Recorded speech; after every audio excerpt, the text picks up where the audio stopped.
Okay, so first I'm gonna just take this broccoli. I'm just gonna pull these off like this, these little crowns.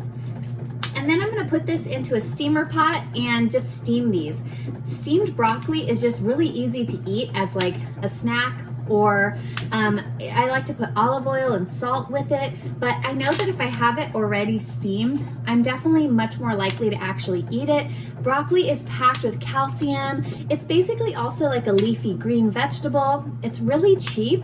It's a cruciferous vegetable, and it even has protein in it. So this is definitely a staple in our household because not only is it delicious, but it's just really cheap and packed with nutrition.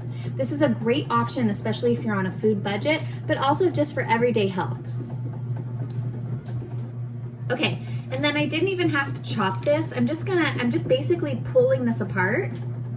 Now I have a steamer pot here. These are really great. You can get something like this on Amazon. I think I actually bought this at the thrift store.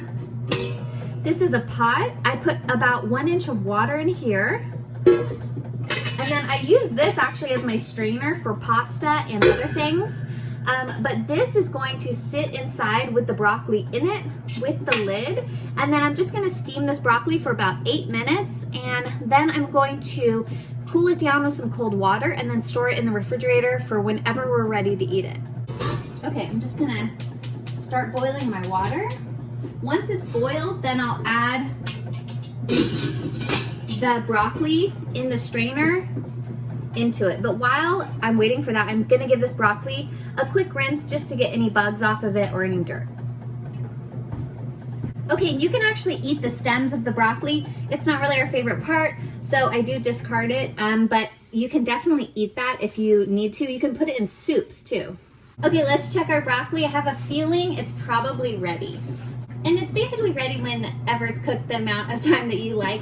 My husband likes it raw, but I like it steamed, so it's kind of up to you. Okay, this looks great. It's like vibrant green, it's tender. The stalks are cooked through, but they're not overcooked. If it's starting to look brown, that's overcooked. Here you go. Now, this is gonna keep cooking if I don't put cold water on this. So I'm gonna rinse it with some cold water. That's gonna stop the cooking process so that I don't have overly mushy vegetables. All right, now I've got my steamed and cooled down broccoli in another Benga meal prep container. This is great because now I can just eat broccoli anytime I want. It's really good with a little bit of olive oil and salt. So don't be shy. You know, you don't have to make a meal just to eat the food, okay? You can actually just cook the food or even eat it raw if you prefer, but you can just cook it and eat it like this, which means that if you are calculating your nutrition like I do on the Chronometer app, then at the end of the day, if I realize I didn't get enough calcium or I didn't get enough, you know, leafy greens throughout the day, I can just go into my refrigerator and grab a few pieces of this cooked broccoli and eat it, and then add that to my nutrition and see, did I meet my goal for the day? Just gonna put this into my refrigerator and check another meal prep thing off of my list today.